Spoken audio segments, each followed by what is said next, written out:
Amarah itu seperti api kecil, sekilas sepele, tapi bisa membakar segalanya. Namun, apa sebenarnya akar kemarahan kita? Seringkali ia bermula dari hal-hal kecil, seperti sekotak biskuit.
Saya Alia. Hari ini kita akan membahas sesuatu yang sangat dekat dengan kehidupan kita sehari-hari, yaitu anger management. Video pendek yang tadi kita tonton bersama mungkin terlihat seperti cerita lucu biasa, tapi di baliknya tersimpan pelajaran mendalam tentang bagaimana kemarahan terbentuk dan bagaimana kita bisa mengelolanya dengan lebih baik. Seperti yang telah kita tonton sebelumnya, Video tadi bercerita tentang insiden kecil yang sangat relatable, yaitu kesalahpahaman.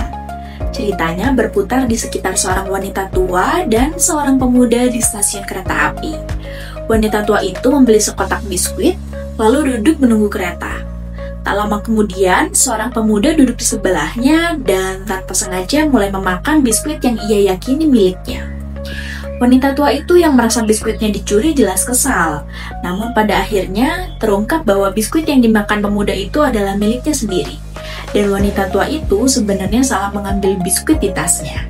Mereka berdua sama-sama salah paham dan justru momen itulah yang mengakhiri ketegangan dengan tawa dan saling berbagi.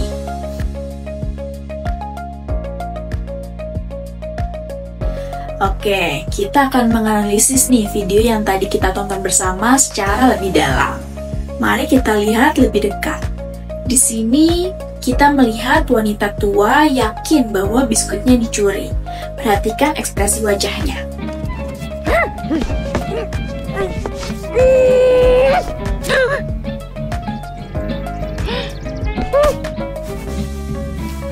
Dalam cerita ini, kemarahan wanita tua itu dipicu oleh asumsi bahwa biskuitnya telah dicuri. Asumsi ini yang ternyata salah langsung menimbulkan rasa frustasi dan kejengkelan dalam dirinya. Inilah yang disebut dengan cognitive distortion atau distorsi kognitif, di mana pikiran kita langsung melompat ke kesimpulan terburuk tanpa adanya verifikasi. Dalam situasi seperti ini, otak kita mengaktifkan fight or flight response yang terjadi karena kita merasa terancam, padahal ancaman itu mungkin tidak nyata. Ini menunjukkan bagaimana pikiran negatif atau persepsi yang keliru bisa menjadi akar masalah kemarahan. Jika saja wanita tua itu sesaat saja meluangkan waktu untuk memastikan biskuit itu miliknya atau berkomunikasi dengan pemuda tersebut, keseluruhan insiden mungkin tidak akan terjadi. Video ini secara tidak langsung menyoroti pentingnya tidak langsung melompat ke kesimpulan saat kita merasa marah ataupun kesal. Seringkali apa yang kita pikirkan adalah pemicu kemarahan kita, padahal kenyataannya adalah interpretasi kita terhadap suatu situasi. Yang menarik adalah tidak ada konfrontasi verbal di sini. Kemarahan diekspresikan melalui bahasa tubuh dengan tatapan kesal. Ini menunjukkan bahwa kita sebenarnya punya pilihan dalam cara mengekspresikan emosi. Dan begitu kebenaran terungkap, kemarahan itu langsung mereda, digantikan oleh rasa malu dan tawa.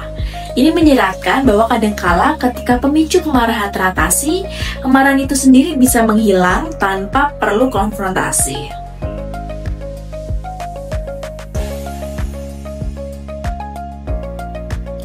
Estetika humanisme adalah aliran pemikiran yang berfokus pada nilai, martabat, dan potensi manusia. Video yang kita tonton tadi, meski sangat sederhana, sangat selaras dengan prinsip-prinsip ini. Perhatikan bagaimana di akhir cerita. Tidak ada dendam, ada tawa, ada berbagi. Ini menunjukkan keyakinan humanisme bahwa manusia pada dasarnya adalah manusia yang baik. Film ini mendorong penonton untuk melihat situasi dari sudut pandang kedua karakter. Kita bisa merasakan kekesalan wanita tua itu, tetapi juga memahami bahwa pemuda itu tidak bermaksud jahat. Ini melatih empati, kemampuan untuk memahami dan merasakan apa yang dirasakan orang lain yang merupakan inti dari humanisme. Cerita ini mengingatkan kita bahwa setiap orang punya cerita dan alasan di balik tindakan mereka. Ini menunjukkan bahwa terlepas dari kesalahan atau miskomunikasi, kebaikan inheren dalam diri manusia bisa tetap muncul. Humanisme meyakini bahwa manusia pada dasarnya baik dan mampu berinteraksi secara positif. Video ini menggambarkan skenario yang sangat realistis dalam kehidupan sehari-hari, seperti menunggu kereta atau makan cemilan. Estetika humanisme seringkali memilih untuk mengeksplorasi pengalaman manusia yang universal daripada tema-tema yang terlalu abstrak atau fantastis. Ini membuat cerita lebih mudah dihubungkan dan memberikan pelajaran tentang interaksi sosial. Insiden biskuit ini, meskipun kecil, menjadi momen pembelajaran bagi kedua karakter dan juga bagi penonton. Ini menunjukkan bahwa melalui pengalaman, bahkan yang canggung sekalipun, kita bisa belajar untuk lebih memahami diri sendiri dan orang lain. Ini sejalan dengan gagasan humanisme tentang pertumbuhan dan perkembangan pribadi.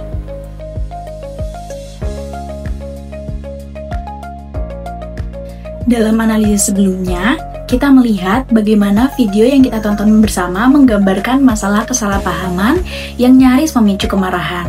Solusi atas masalah semacam ini yang sering kita alami dalam kehidupan sehari-hari berakar pada prinsip-prinsip komunikasi efektif dan empati.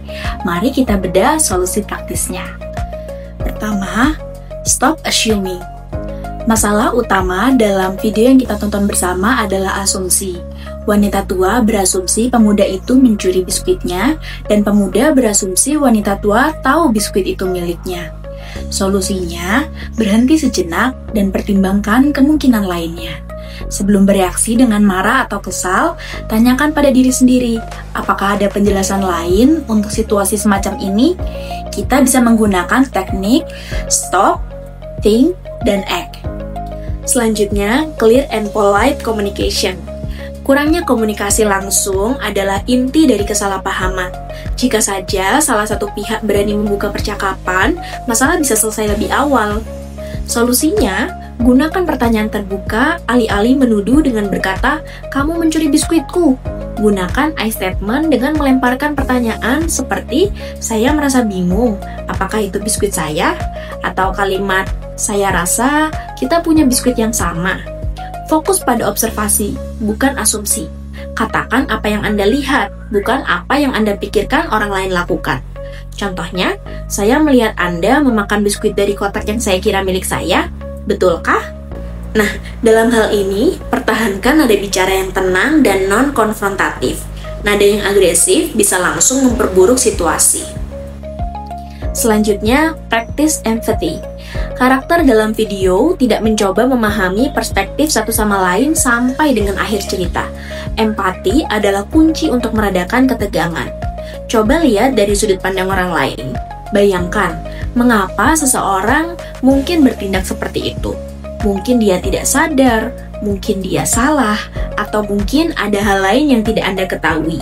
Ingat, bahwa semua orang bisa membuat kesalahan, sama seperti kita. Orang lain juga bisa salah atau ceroboh. Bersikaplah memaafkan. Ketika kebenaran terungkap, seperti yang terjadi di akhir video, lepaskan perasaan negatif dan maafkan kesalahpahaman. Terakhir, manage your emotional reaction. Meskipun wanita tua dalam video tidak meledak marah, dia jelas kesal. Mengelola reaksi awal kita sangat penting. Sadarilah sinyal tubuh. Kenali kapan Anda mulai merasa kesal. Misalnya, detak jantung meningkat, otot menegang. Ambil napas dalam-dalam. Ini bisa memberi Anda jeda sejenak untuk berpikir sebelum bereaksi. Selanjutnya, pilih respon Anda. Anda punya kekuatan untuk memilih bagaimana Anda merespon, alih-alih membiarkan emosi mengendalikan Anda.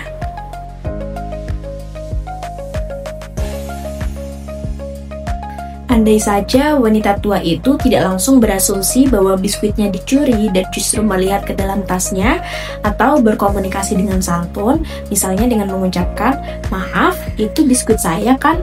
Atau "Sepertinya kita berdua memakan biskuit yang sama," maka kesalahpahaman itu akan teratasi jauh lebih cepat. Mungkin dengan sedikit tawa dan tanpa ketegangan yang muncul di tengah cerita. Pelajaran dari video yang kita tonton dan solusinya yang telah kita bahas tadi sangat relevan untuk kehidupan sehari-hari.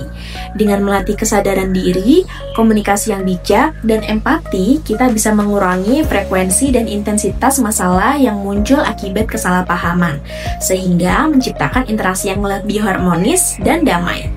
Ingat, manajemen kemarahan bukan tentang menekan emosi. Ini tentang memilih respon yang lebih bijak dan manusiawi. Seperti yang ditunjukkan dalam video tadi, kesalahpahaman kecil bisa berubah menjadi momen pembelajaran yang berharga. Ketika kita memilih untuk melihat kemanusiaan dalam diri orang lain, kita tidak hanya mengelola kemarahan kita, tetapi juga membangun dunia yang lebih harmonis. Nah, mulai hari ini, sebelum bereaksi dengan marah, ingat 3P. Pause, perspektif, dan praktis. Dan ingat, di balik setiap tindakan ada manusia dengan cerita mereka sendiri.